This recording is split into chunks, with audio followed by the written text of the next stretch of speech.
নমস্কার, আপনারা দেখছেন সংকেত মিডিয়া, সোজা কথা সহজভাবে। নমস্কার, শুভ সকাল।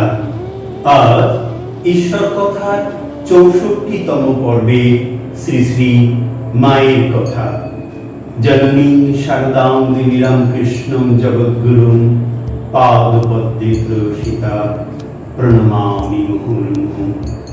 সরজুবালা দেবী এর আগের দিন কালীঘাটে যাবেন কি যাবেন না সেটা নিয়ে মাকে প্রশ্ন করেছেন।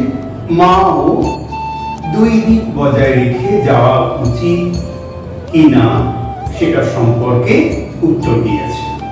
শেষ হয়নি সেই প্রসঙ্গ, আজকে শুরু করি। আমি বললাম, তিনি প্রসন্ন থাকলেও লোকে তো মা বলে ঘর সংসার ছেড়ে এতদিন বোনের বাড়িতে রয়েছে, স্বামী সেবা সংসার এসবও তো করা কর্তব্য। মা বললেন, ঢের দিন তো সংসার করলে, লোকের কথা ছেড়ে দাও। তারা অমন বলে থাকে। পুজোর সময় আশ্বিন মাসে তো সেখানে যেতেই হবে।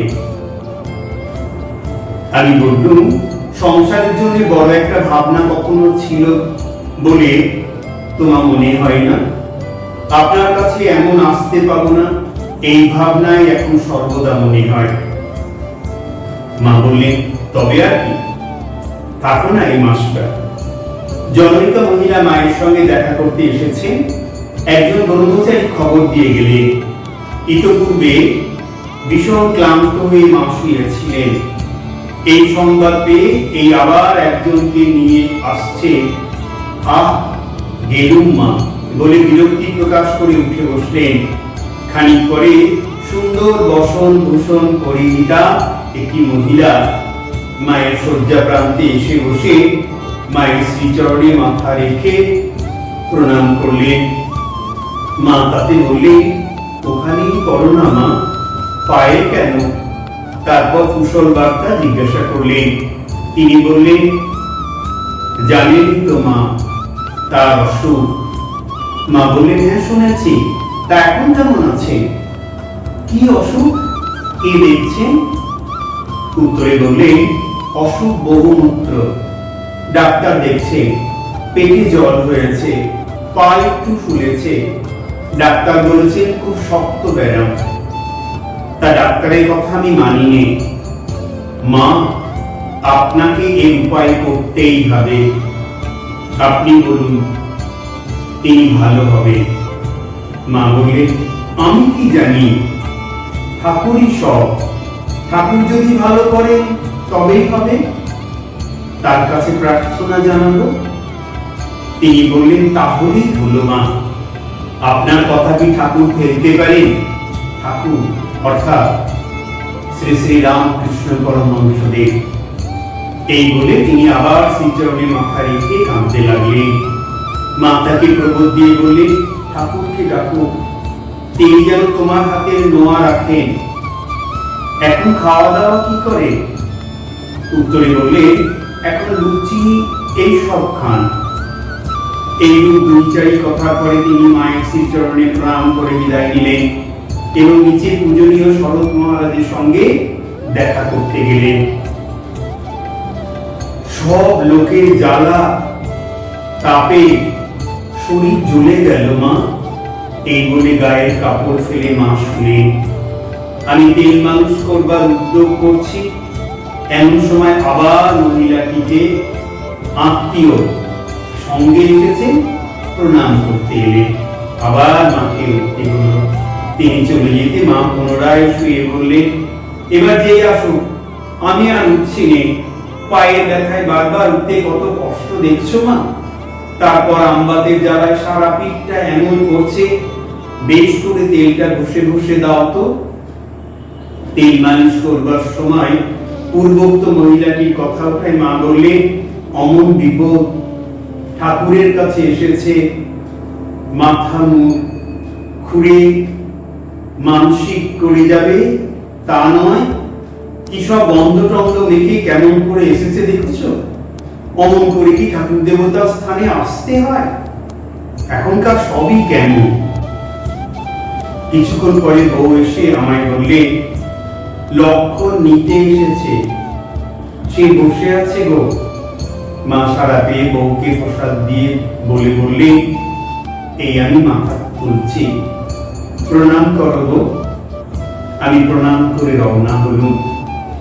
1325 বঙ্গাব্দে 6ই ভাদ্র সন্ধ্যার পর আজ মায়ের কাছে গিয়ে ঠাকুরকে প্রণাম করে মাকে প্রণাম করতেই শুনি মা বলছে, জনৈকা স্ত্রী ভক্তি সঙ্গে কথা উঠেছে, বইয়ের উপরে তার অতিরিক্ত শাসন, অত কি ভালো।